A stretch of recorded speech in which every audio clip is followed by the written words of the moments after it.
आज आपके बीच हमने एसएससी जीडी का मैथ का टॉपिक लेकर आए हैं। एक कॉलेज में सभी विद्यार्थियों ने अपने पॉकेट मनी का 75% खर्च किए। तो 75% खर्च का मतलब 75 रुपया खर्च किया तो 25 रुपया बचत किया। इसका मतलब आमदनी 100 रुपया होगा। अब ये 25 से कट गया 4 बार में, ये 25 कट गया 3 बार में, ये 1 बार में। उसके बाद बताया गया है उसके पॉकेट मनी में 20% की वृद्धि हो गई। तो आय में 20% की वृद्धि हो गई और उसके खर्च में 15%, तो 15% की। अब बताएं कि बचत कितना होगा। अब हमको पता है कि आय बराबर होता है खर्च प्लस क्या है बचत। अब दोनों को करेंगे तो बाबू 80 और ये हो गया 45, अब प्लस n। अब 80 और 45 का अंतर जो आएगा वही आपका क्या होगा answer 25%, option number B. Clear है। याद रखना है 10 गुने 10 गुने 4 और अधिकतम से अधिकतम बोलेगा तो ध्यान देना है कुछ नहीं, एल का स्क्वायर, बी का स्क्वायर और फिर बाबू क्या है एच का स्क्वायर। अब ध्यान देना है बी का स्क्वायर एच का स्क्वायर और इसको क्या करना है 2 मिनट बाबू। अब यहाँ पे क्या किया गया है कि बी का स्क्वायर और फिर क्या है एच का स्क्वायर निकाल देना है। अब बी का 10 का स्क्वायर हो गया 100, फिर 10 का स्क्वायर हो गया 100 और 4 का स्क्वायर 16। अब दोनों को जोड़ेंगे तो 200 कितना आ गया 16, 200 कितना आ गया 16। अब 216 का हम वर्गमूल निकालेंगे तो लगभग होगा 14 पॉइंट क्या 7, ऑप्शन नंबर डी। अगला ध्यान देना है क्वेश्चन नंबर 43। बताया गया है क्या कि किसी संख्या में 999 से गुना करने से भाग देने पर भागफल 77। इसका मतलब भाज्य बराबर होता है बाबू भागफल भाजक गुने भागफल प्लस क्या बाबू शेष। अब ध्यान देना है 9 गुने 9 गुने 9 और 377, अब प्लस कितना 105। हल करके जो आएगा वही आपका क्या होगा आंसर। इसका आंसर सी था तो टिक मार लेना है। अगला आते हैं, इसको बड़ा कर देते हैं। आइए 44 नंबर बुलाया गया है कि किसी स्कूल में 40 छात्रों का औसत आयु 8 वर्ष है। तो 40 गुने क्या बाबू करेंगे 8। जब एक शिक्षक जोड़ दिया गया, वो आयु नहीं पता शिक्षक के साथ वाई मान लेते हैं, तब औसत में 1 वर्ष की वृद्धि हो गया। अब 8 से कितना हो गया 9। अब संख्या भी 40 और एक कितना हो गया 41 गुने 9 करेंगे तो यहाँ हो जाएगा 9 और 3 और यहाँ हो जाएगा 320 प्लस वाई। अभी दोनों का अंतर आएगा वही आपका आंसर होगा, ऑप्शन नंबर ए। फिर बताया है कि एक व्यक्ति ए और बी से 60 किलोमीटर प्रति घंटा से जाता है और बी से ए आता है, माने औसत चाल। तो औसत चाल बराबर 2 गुने चालों का गुणनफल बटा चालों का योग, ये सबको आपस में गुना कर देंगे। हल करके आएगा पूरा 48, ऑप्शन नंबर बी। अगला क्वेश्चन पे आते हैं। बताया गया है कि बताया गया है कि 12 पुरुष किसी काम को 8 दिन में पूरा कर सकता है। 3 दिन काम करने के बाद पता चला कि शेष काम 4 दिन में पूरा करना है। कितने आदमी बढ़ाया जाए ताकि शेष काम 4 दिन में ही क्या हो जाए समाप्त हो जाए। इसका मतलब क्या है 12 आदमी का लक्ष्य था 4 दिन में करने का, लेकिन 3 ही दिन काम हुआ। इसका मतलब ये 5 ही दिन में काम अब होगा वो काम। अब यहाँ ध्यान देना है कि 12 में अब कितने आदमी बढ़ाया जाए, ये काम जो है 4 दिन में ही समाप्त होगा। तो यहाँ पे 4 तिये हो गया 12, 5 तिये हो गया 15, अब 12-15 का अंतर आएगा, ऑप्शन नंबर ए। ऑप्शन नंबर क्या है ए। अगला बताए ये बोर्ड मास का क्वेश्चन है। पहले इसको क्या करना है, भाग का क्रिया होता है, फिर गुना, फिर जोड़, फिर घटाओ। इसको बना लीजिएगा।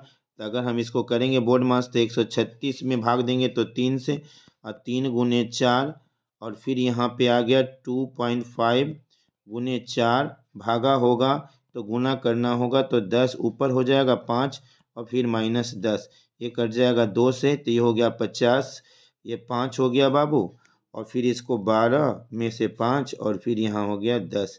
अब इसको हल करके जो आएगा एक बोर्ड मास का क्वेश्चन हल कर लीजिएगा बाबू, ऑप्शन नंबर क्या आएगा डी। अगला क्वेश्चन ध्यान देते हैं। बताया गया है क्या 48 बताया गया है क्या कि किसी त्रिभुज के 2 बराबर भुजाओं में तीसरी कोण जो है 4 मीटर क्या है कम है। 2 भुजा जो है 2 बराबर भुजा है और जो तीसरी भुजा है से क्या 3 मीटर क्या है कम है। इसका मतलब दो भुजा की तीसरी भुजा की लंबाई को मान लेते हैं एल। और नहीं तो यहाँ ध्यान देना है, ऑप्शन से बनाने की कोशिश करना है। बोला है कि दो भुजा आपस में बराबर है, तो दोनों 23-23 है। यहाँ पे दोनों बराबर नहीं है, यहाँ पे दो बराबर है, यहाँ पे बराबर है। पहले ये दोनों 23-23 है। और बोला है कि तीसरी भुजा कि 3 गुने से तो 9 में 3 से गुना करेंगे तो कितना बाबू 27 से 4 कम है, तो ऑप्शन नंबर ए। अगला देना है किसी संख्या में भाग देने पर शेष, फिर बताए हैं 10 में भाग देने से 8, 12 में भाग देने से 10, फिर 24 में भाग देने से 22, फिर 36 में तो 34। अब इस सब का हम क्या निकालेंगे एलसीएम। तो एलसीएम आएगा 360 और सब का अंतर 2 है, तो 2 घटा देंगे तो ये आपका आंसर होगा। अगला ध्यान देना है बाबू, बताया गया है कि 5% की साधारण ब्याज की दर से आपका ब्याज है कितना 60 रुपया। तो ट्रिक बताए थे RT% बराबर SI, और SI दिया कितना बाबू 60 रुपया। ये हो गया 5 गुने 3% बराबर, तो 15% बराबर कितना बाबू 60। तो 100% बराबर कितना 60 बटा 15 गुने का 100 कट के आ जाएगा 400, ऑप्शन नंबर सी। फिर बोला एक रेलगाड़ी 120 किलोमीटर प्रति घंटा से 100 मीटर लंबे पुल को 12 सेकंड में, तो रेलगाड़ी की लंबाई तो 100 + x, रेलगाड़ी की लंबाई ये 120 है। इसको 5 बटा क्या करेंगे 18। अब बाबू कितना 12 सेकेंड। अब इसको काटिए, तो 6 से 3 बार, ये 4 बार, यहाँ हो जाएगा 20। अब इसको हल करेंगे तो ये आ जाएगा बाबू कितना 400, और 400 में 100 जाएगा तो 300, ऑप्शन नंबर बी। अगला ध्यान देना है क्वेश्चन को, क्वेश्चन नंबर ध्यान देना है बाबू 52 नंबर। बताया गया है क्या कि एक चक्रवृद्धि ब्याज 3 वर्ष में 210 और 2 वर्ष में वो 200 रुपया हो जाता है, तो उसकी वार्षिक दर क्या है। उसकी वार्षिक दर क्या है बाबू, ध्यान देना है। तो 2 वर्ष और यहाँ हो गया 210, तो कितना बढ़ गया 10, किसके कंपेयर में, तो 200 के कंपेयर में। अगुने कै बाबू 100, डबल जीरो से डबल जीरो, इसका मतलब सीधे 5%। बोला है कि किसी वस्तु का विक्रय मूल्य और 8 वस्तु का क्रय मूल्य, माने किसी से 8 वस्तु लिए उसके बदले में 10 वस्तु दे दिए, तो कै वस्तु का हानि 2 वस्तु का। और ऐसा क्वेश्चन में हमेशा विक्रय मूल्य को नीचे रखते हैं, तो यहाँ 8 विक्रय मूल्य 10 है, तो यहाँ 10 लिखेंगे। अगुने कै बाबू 100, जीरो से जीरो, तो 20% का क्या होगा हानि। अगला ध्यान देना है 53। अगला ध्यान देना है बाबू, इसको बड़ा कर देते हैं। बताया गया है क्या, अच्छा से देखिए क्वेश्चन को। बताया गया है कि 144 का वर्गमूल 12 में 13 जोड़ेंगे तो 5, 284 में 5 जोड़ेंगे तो 79, तो 17 और 17 18 का अंतर हो गया कितना 9, और 9 का वर्गमूल कितना 3, ऑप्शन नंबर सी। ये बोर्ड मास का क्वेश्चन है, इसको हल कर लीजिएगा। अभी दोनों का क्या है, ये स्क्वायर है तो एगो प्लस में हो जाएगा और एक क्या है माइनस में हो जाएगा।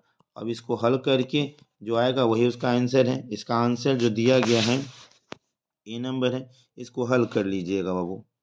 अगला ध्यान देना है,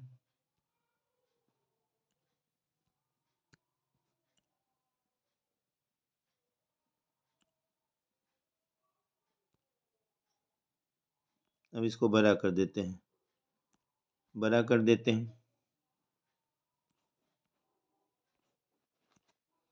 इसको थोड़ा बड़ा कर देते हैं, ध्यान देना है बाबू फिर से।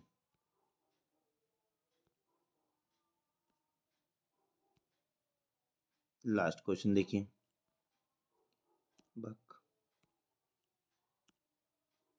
2 मिनट बाबू। हाँ, यहाँ ध्यान देना है। बताया गया है कि 3A 6B और 7C का अनुपात क्या होगा। तो A है, B है और क्या है बाबू C है। ऐसा क्वेश्चन जब रहेगा ना, तो यहाँ लिखा है 3A, फिर लिखा है 6B और फिर दिया है 7C। तो A का पूछेगा तो ये दोनों को गुना करेंगे तो 42, B का पूछेगा तो ये दोनों को गुना करेंगे तो 21, C का पूछेगा तो ये दोनों को गुना करेंगे 18। अब यहाँ देखो 14 तिये 7 तिये 6 होगा, ऑप्शन नंबर बी। मध्य अनुपात का ट्रिक होता है दोनों को रूट अंडर में 4 गुने कितना बाबू 9, अब यहाँ का हो गया 2 और यहाँ हो गया 30, option number A. Clear? Okay, bye bye.